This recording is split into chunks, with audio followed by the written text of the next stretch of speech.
मित्रों, राम राम। मेरा भारत मेरी बात चैनल पर आपका स्वागत। आज के इस अंक में हम बात करेंगे कि केजरीवाल की जो अंतरिम जमानत हुई है उस विषय को लेकर कि केजरीवाल इस चुनाव में कितना फर्क डालेंगे, क्योंकि केजरीवाल जी की जो जमानत हुई है उसके ऊपर बहुत सी चर्चाएं कि क्यों हुई, क्योंकि उस विषय में हमें नहीं जाना। वो सुप्रीम कोर्ट का विशेषाधिकार है, कानून क्या कहता है क्या नहीं कहता।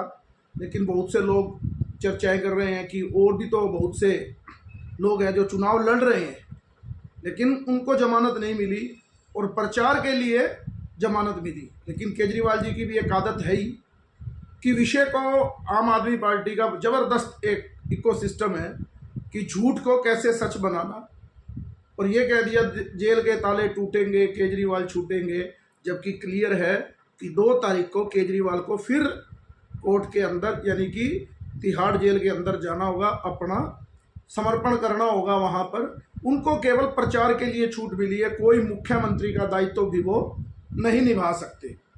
तो इस प्रकार की छूट को भी अब पटाखे जलाना वो उनका एक नियम है। आते भी एक घोटाला और कर दिया केजरीवाल ने।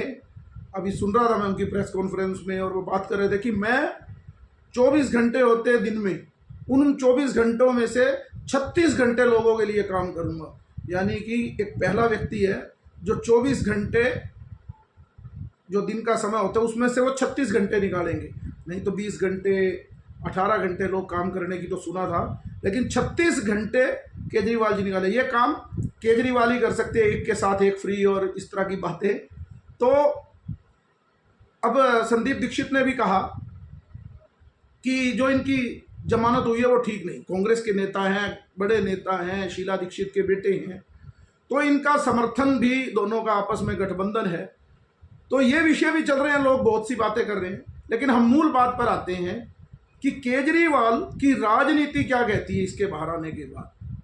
आपको ध्यान होगा केजरीवाल जब 2012-13 में आम आदमी पार्टी का गठन किया तो वो मोदी जी के खिलाफ 2014 में चुनाव लड़ने गए। वो बड़ा ज़बरदस्त रोड शो था आमने सामने का, मैं भी उसका गवाह बना।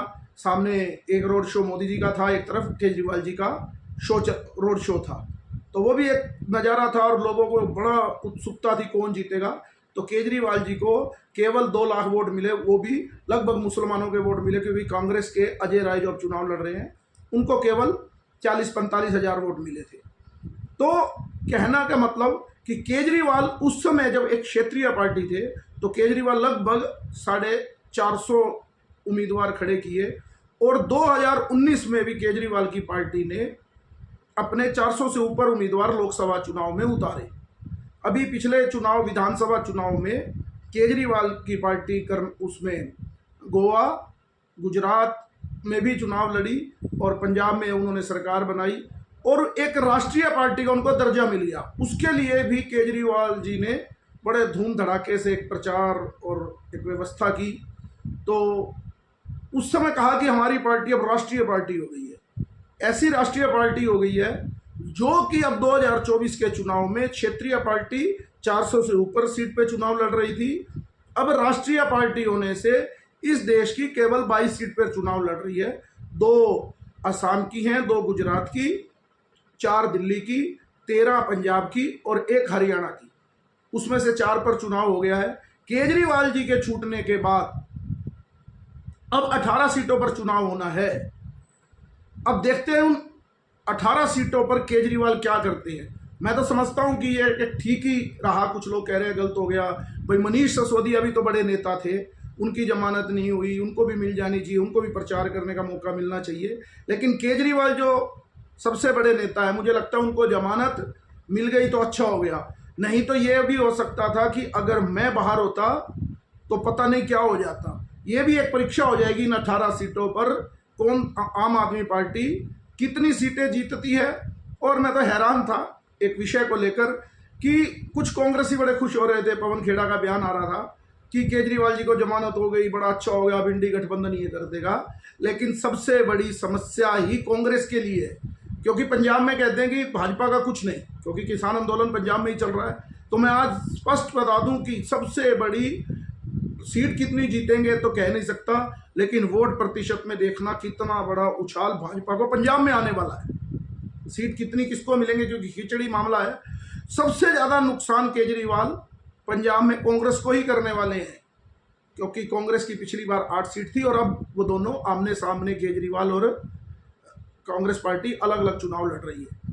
तो कहने का मतलब अब इन 18 सीट पर केजरीवाल क्या करते हैं इसी के ऊपर डिपेंड है। जो पार्टी राष्ट्रीय पार्टी होने के बाद केवल 22 सीट पर चुनाव लड़ रही है और वो ये कह रहे हैं कि मैं पूरे देश को बदल दूंगा, मेरे आने से पूरा चुनाव बदल जाएगा, ये भी अपने आप में एक देखने लायक बात है कि केजरीवाल अब लालू के लिए कितना प्रचार करते हैं और शरद पवार की पार्टी के लिए, जिनके लिए वो सदा गाली देते थे, उनके लिए कितना प्रचार करते हैं। ये भी एक देखने का विषय रहेगा, क्योंकि केजरीवाल को और उनकी पार्टी को एक तमाशा करने का तो बड़ा रहता ही है। जैसे आपने रात को भी देखा होगा, जब उनकी जमानत हुई तो बड़े पटाखे फोड़ना और ये वो विषय। लेकिन अब 4 सीट दिल्ली की, 1 सीट हरियाणा की, जहां पर सुशील गुप्ता लड़ रहे हैं, क्योंकि सबसे इंपॉर्टेंट यही 5 सीटों पे मामला है, क्योंकि 13 सीट तो भगवंत मान वहाँ मुख्यमंत्री भी हैं। तो केजरीवाल इन सीटों के बाद, इस फ्री होने के बाद कितना एक प्रचार करते हैं, कितनी सीटें जीतते हैं। अगर दिल्ली में 7 में से अगर उनको 1-2 सीट भी नहीं आई तो ये समझिए कि केजरीवाल की राजनीति पर पूरी तरह ग्रहण लग जाएगा। अंदर होते तो एक बहाना था कि केजरीवाल अंदर है, इसलिए उनको दिक्कत है कि वो प्रचार नहीं कर पाए और इसलिए भाजपा ने ये चुनाव जीत लिया। और एक और मामला भी अभी, क्योंकि अब उनको जमानत मिल गई है, तो मुझे लगता है उनको ये कहना भी छोड़ देना चाहिए कि मोदी जी तानाशाह है। अगर तानाशाह होते तो जमानत भी ना मिलती आपको, लेकिन अब कहेंगे कि कोर्ट से मिली है जमानत। तो कोर्ट ही तो आपकी बात को ये मान चुका था कि आपके ऊपर संगीन आरोप हैं। ईडी ने आपको गलत गिरफ्तार नहीं किया। आप जब कोर्ट में भी गए तो आपने यही कहा कि मेरा केस गलत है, लेकिन सुप्रीम कोर्ट ने भी उसको नहीं माना। फिर आपने जमानत की बात की तो सुप्रीम कोर्ट ने भी नहीं दी, लेकिन सुप्रीम कोर्ट ने खुद से ये कहा कि आपको चुनाव लड़ने के लिए ये जमानत, यानी चुनाव लड़वाने के लिए, प्रचार के लिए जमानत दी जाती है। आपके वकील सिंघवी ने यह भी कहा कि 5 तारीख तक आप जमानत दे दो, लेकिन कोर्ट ने कहा 1 तक। वैसे कोर्ट को 4 तारीख को भी, क्योंकि चुनावी नतीजे आने तो देनी चाहिए थी, 4 दिन में और भी कुछ नहीं फर्क पड़ने वाला था, लेकिन वो तो फिर वही बात कि कोर्ट का अपना विशेषाधिकार है, वो किसको जमानत दे ना दे। लेकिन केजरीवाल का अब पूरा चुनाव, क्योंकि वो बड़े खुश है, मैं उनके उस पर देख रहा था कि अब हमारे को मीडिया दिखा रहा है, नहीं तो राहुल गांधी और मोदी को दिखाता था।